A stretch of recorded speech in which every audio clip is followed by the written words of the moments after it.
Doctor Ali इमाम, राजनीति विज्ञान विभाग, डीएवी पीजी कॉलेज, सिवान। आज का विषय है monistic theory of sovereignty with special reference to John Austin. संप्रभुता के संबंध में एकलवादी सिद्धांत जॉन ऑस्टिन के विशेष संदर्भ। जैसा कि हम जानते हैं कि जॉन ऑस्टिन इंग्लैंड का रहने वाला था और वह एक मशहूर 19वीं सदी का एक मशहूर विधिवेत्ता था। वह संप्रभुता से संबंधित एकलवादी सिद्धांत की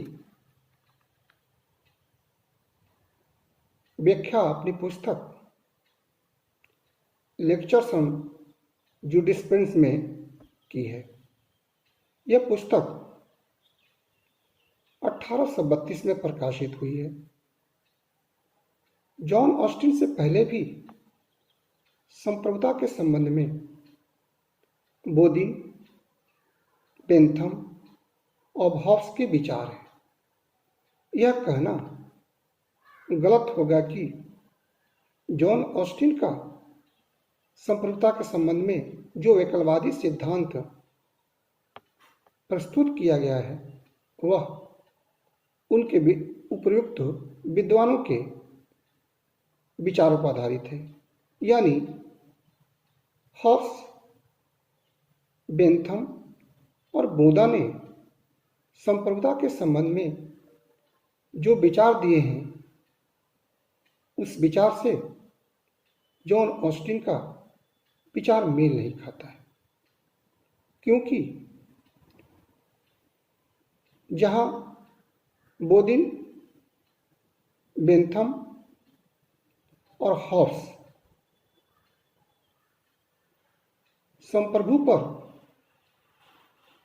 प्रतिबंध लगाते हैं, जैसा law of Nations, law of nature, लेकिन जॉन ऑस्टिन अपनी संप्रभुता पर किसी प्रकार का प्रतिबंध नहीं लगाता है। वह संप्रभुता के संबंध में कानूनी अवधारणा प्रस्तुत करता है। संप्रभुता को परिभाषित करते हुए अपनी पुस्तक लेक्चर्स ऑन जूरिस्प्रूडेंस में कहता है कि यदि कोई निश्चित मानव श्रेष्ठ जो अपने जैसे किसी निश्चित मानव श्रेष्ठ से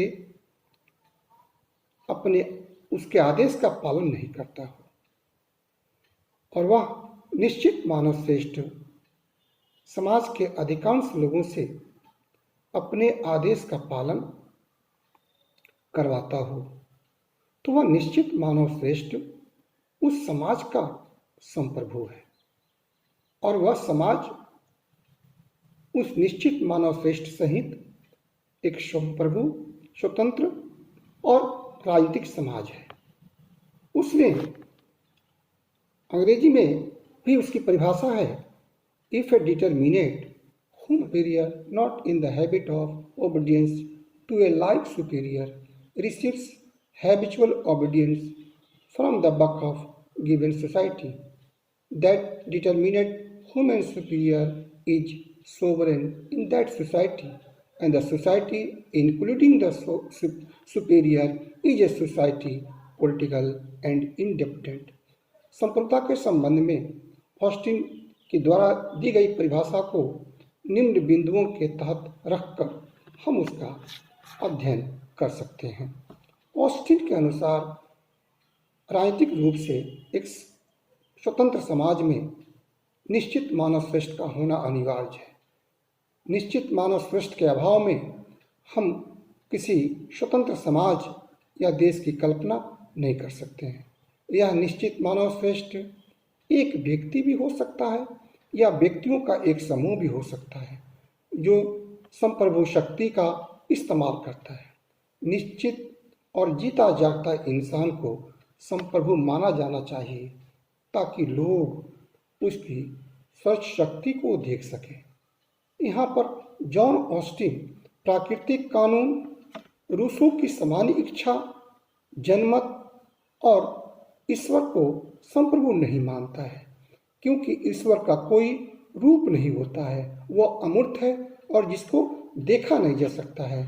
इसलिए जॉन ऑस्टिन ईश्वर को भी संप्रभु मानने से इनकार करता है। संप्रभु का संबंध मनुष्य से है, अतः राजनीतिक गतिविधियों का उपयुक्त विषय मानवीय कानून है, ईश्वर का कानून नहीं।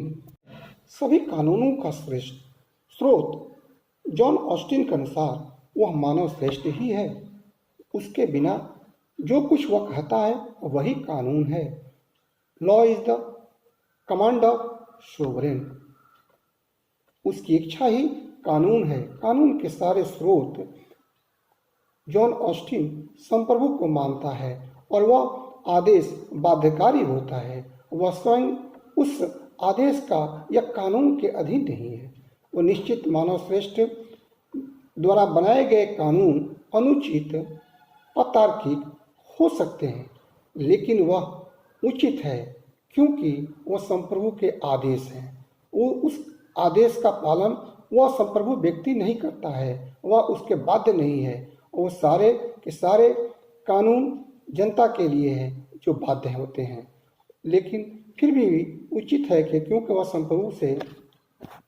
दूसरा पॉइंट है सभी कानून का स्रोत।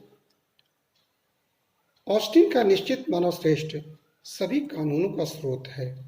वह निश्चित मानव श्रेष्ठ अपनी इच्छा या आदेश को कानून के रूप में परिवर्तित करके सभी व्यक्तियों पर लागू करता है।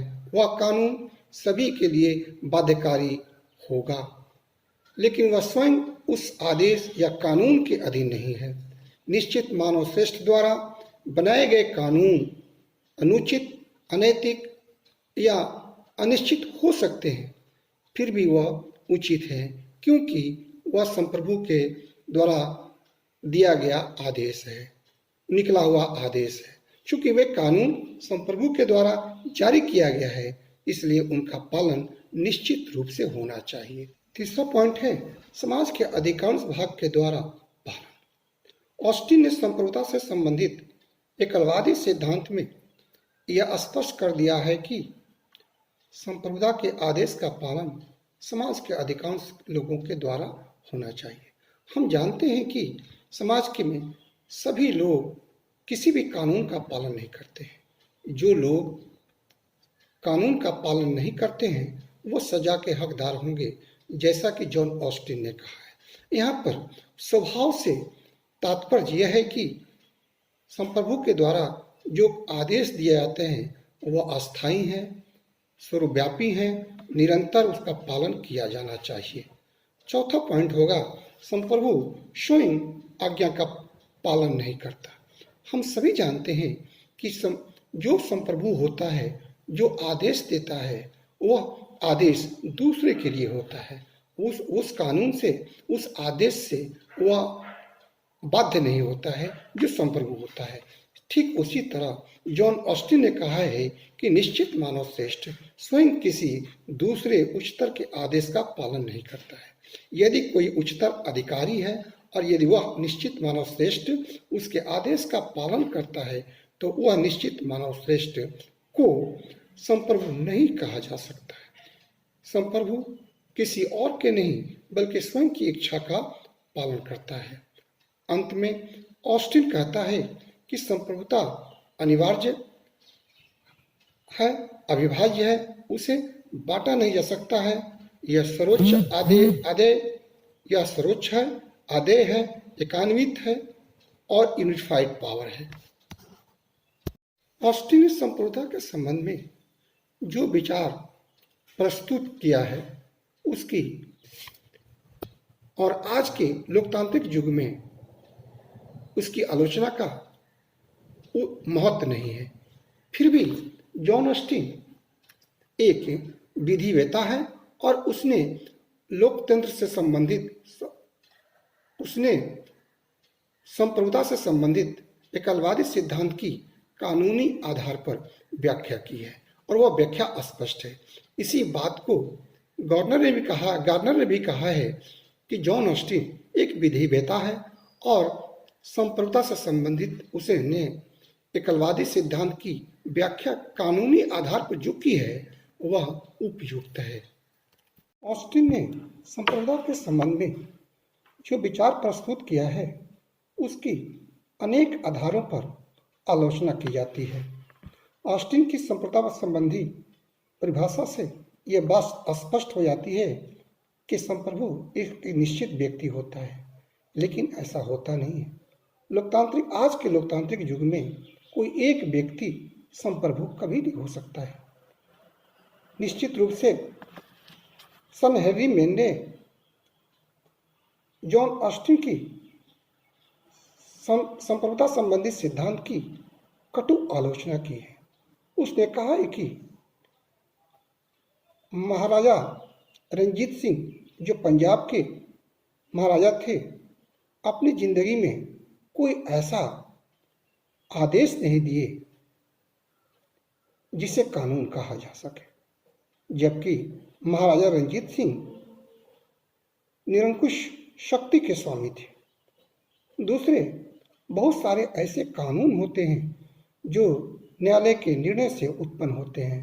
ऐसी स्थिति में यह कहना कि कानून एकमात्र संप्रभु का आदेश है अनुचित है।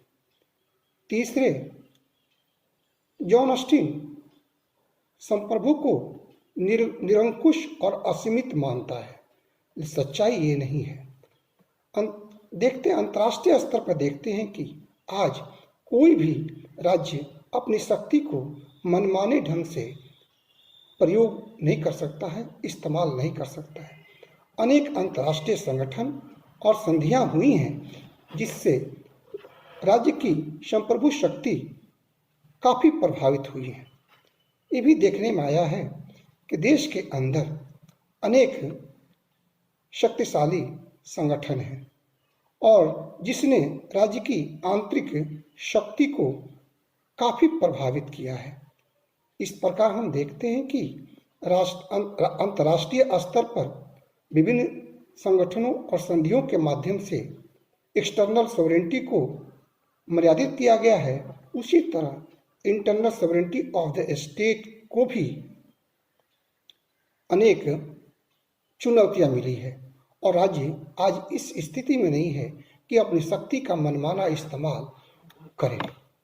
निश्चित रूप से आज के, जैसा कि गार्डनर ने कहा है कि जॉन ऑस्टिन एक विधिवेता था और उसने कानूनी आधार पर इसकी स्पष्ट व्याख्या की है, फिर भी आज के लोकतांत्रिक युग में जॉन ऑस्टिन की परिभाषा की या उसकी व्याख्या की कोई उपद्याता या महत्व नहीं है। आज के प्रजातांत्रिक युग में इसकी काफ़ी आलोचना की जाती है।